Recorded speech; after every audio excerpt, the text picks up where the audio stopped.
김정은 북한 국무위원장이 새로 건조 중인 핵추진 잠수함 건조 현장을 직접 지도하며 한국의 핵잠 추진을 강하게 비난했습니다. 조선중앙통신은 오늘 김 위원장이 8,700톤급 핵동력 전략 유도탄 잠수함 건조 사업 현장을 찾아 점검했다고 보도했습니다. 김 위원장은 최근 워싱턴과 합의된 한국의 핵잠수함 개발 계획은 조선반도의 불안정을 더욱 야기시킬 것이라며 반드시 대응해야 할 안전 위협으로 간주한다고 밝혔습니다. 또 북한의 핵방패는 불가역적 지위에 있다며 비핵화 불가 입장을 거듭 강조했습니다.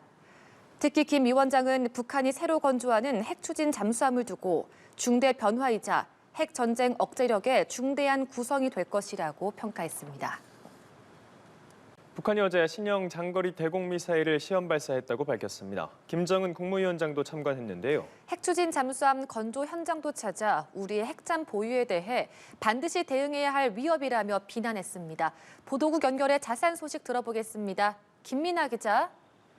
네, 북한이 어제 신형 고공 장거리 대공미사일 시험 발사를 진행했습니다. 미사일 총국이 진행한 이번 시험에는 김정은 국무위원장이 참관했는데요.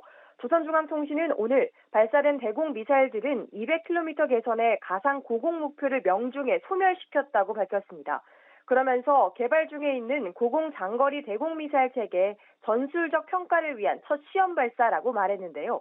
국가 대공 방어 수단들의 기술 고도화를 위한 정상적인 활동의 일환이라며 자신들의 시험 발사는 정당하다고 강변했습니다. 통신은 김 위원장이 시험 발사의 성과를 축하했다고 전했는데요. 공개된 사진을 보면 김 위원장은 모니터를 보고 박수를 치는 등 만족감을 표하는 모습이었습니다. 한편 합동参謀본부는 북한의 미사일 시험 발사를 사전에 인지해 대비하고 있었다며 전날 오후 5시쯤 함경남도 선덕 일대에서 동해상으로 발사된 지대공 미사일로 추정되는 수발을 포착했다고 밝혔습니다. 이런 가운데 김정은 국무위원장은 북한이 새로 건조 중인 핵추진 잠수함 건조 현장을 찾았습니다. 조선중앙통신은 김 위원장이 8,700톤급 핵동력 전략 유도탄 잠수함 건조 사업을 현지 지도했다고 보도했습니다. 김 위원장은 이 자리에서 최근 서울의 청탁으로 워싱턴과 합의된 한국의 핵잠수함 개발 계획은 한반도 불안정을 더욱 야기시킬 거라고 비난했습니다.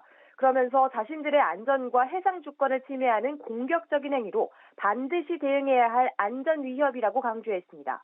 북한의 국가안전보장정책 대적견제 원칙에는 추호의 변화도 없을 거라며 핵 방패를 더욱 강화하고 불가역적 지위를 굳건히 다지는 건 숭고한 사명이라고 역설했습니다.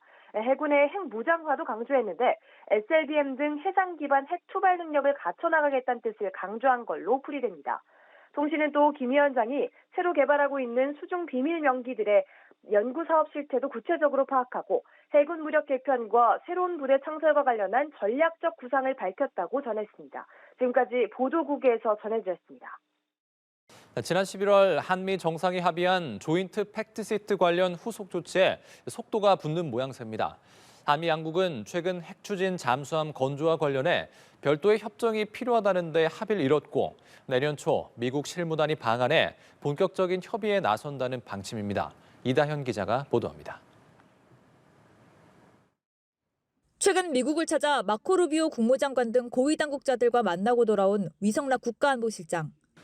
핵잠 협력에 관련해서는 양측 간의 별도 협정이 필요하다는 데 의견을 같이 하고 이를 추진하기로 합의했습니다.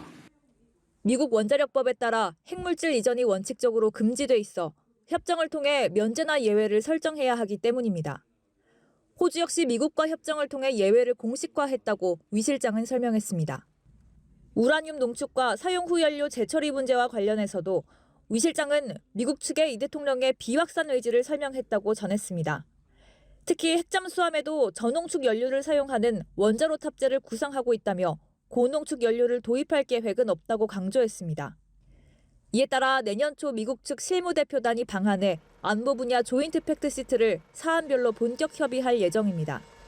양측은 대통령실이 중심이 되어서 정상 간의 합의를 속도감 있게 추진해야 한다는 데 대해 분명한 공감대를 확인했습니다. 위 실장은 이번 방미 기간 남북관계 개선을 위한 방안도 논의했습니다.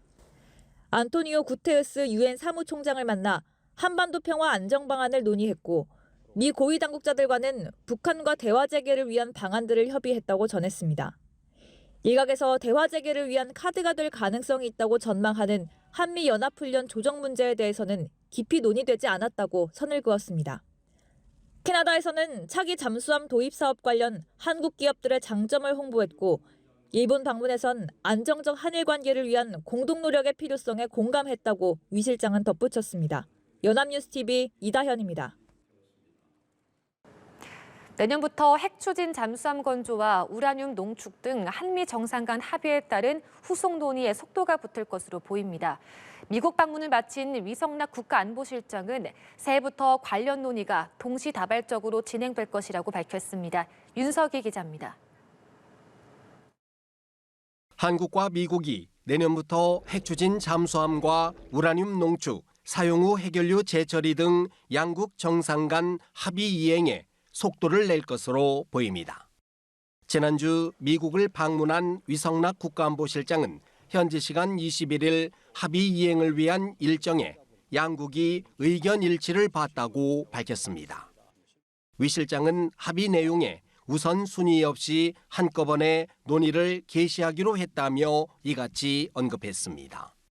위 실장은 방미 기간에 마코 루비오 국무장관과 크리스 라이트 에너지부 장관 등과 회동했습니다. 특히 군용 핵물질 이전을 허가할 수 있도록 한 미국의 원자력법 91조에 입각해 한미 간 별도 협정을 체결하기로 했습니다. 무기용 핵물질 이전을 제한한 한미 원자력 협정을 호주 사례를 바탕으로 돌파하겠다는 전략으로 풀이됩니다. 호주의 경우는 미국의 원자력법의 91조에 따른 예외를 부여했고, 그러려면 양자 간의 어떤 합의가 따로 필요합니다. 우리한테도 그게 필요할 수 있기 때문에 그 가능성을 협의해보겠습니다. 한미 정상은 앞서 지난 8월과 10월 두 차례의 회담을 통해 한미 원자력 협정과 미국의 법적 요건에 부합하는 범위 내에서 한국의 민간 우라늄 농축과 사용 후 핵연료 재처리 등을 지지하기로 했습니다. 위성락 실장은 미국이 현재 한미동맹을 모범 동맹으로 평가하고 있다며 후속 조치가 속도감 있게 이루어질 것이라고 기대했습니다. 연합뉴스 TV 윤석입니다. 국방부는 대통령 업무보고에서 핵 추진 잠수함 확보를 위한 준비에 박차를 가하겠다고 밝혔습니다. 특히 2년 이내에 미국과 핵잠 연료 협상을 완료하는 것을 목표로 제시했는데요. 국방부는 전시작전 통제권 전환 조건 충족에도 속도를 낼 방침입니다. 지성림 기자입니다. 군은 12.3 불법 비상계엄에 동원된 데 대해 통렬히 반성한다는 말로 업무보고를 시작한 안규백 국방부 장관. 계엄법을 개정하고 군 정보기관 개편을 추진하는 등 다시는 불법적인 비상계엄이 재발하지 않도록 군에 대한 제도적 통제를 강화하겠다고 다짐했습니다. 안 장관은 한국형 삼축체계 고도화를 지속 추진해 내년에는 북핵 위협에 대비한 독자적 억제 능력을 조기에 구축해 나가겠다고 밝혔습니다. 국방 AI 인프라 구축, 드론 전담부대 운용을 비롯한 스마트 첨단 강군 건설 계획도 설명했습니다. 특히 내년에 한국형 핵추진 잠수함 기본 계획을 제시하고 제도적 기반을 마련하는 등 핵잠 건조 준비에 힘을 쏟겠다고 강조했습니다. 내년에는 상설 범정부 사업단을 구성하여 미측과 2년 내에 협상 완료를 목표로 사업을 추진함으로써 우리 군의 역사적 과업을 속도감 있게 추진하겠습니다. 전시작전 통제권 전환과 관련해선 내년 11월 제58차 한미안보협의회의에서 미래연합군 사령부 완전 운용 능력 FOC 검증을 완료하겠다고 보고했습니다. 전작권 전환을 위한 검증은 3단계로 내년에 두 번째 단계인 FOC 검증이 마무리되면 최종 단계인 완전 임무 수행 능력 단계로 넘어갈 수 있습니다. 한편 업무보고에서 이용철 방위사업청장은 이재명 대통령에게 방사청을 국방부 산하에서 국무총리 산하로 옮기고 가칭 국가방위자원산업초로 승격시켜달라고 건의했습니다. 이 청장은 방위산업이 첨단 국가전략 산업으로 부상한 변화에 맞춰 행정 거버넌스 개편이 필요하다는 것을 이유로 들었습니다. 연합뉴스TV 지성림입니다.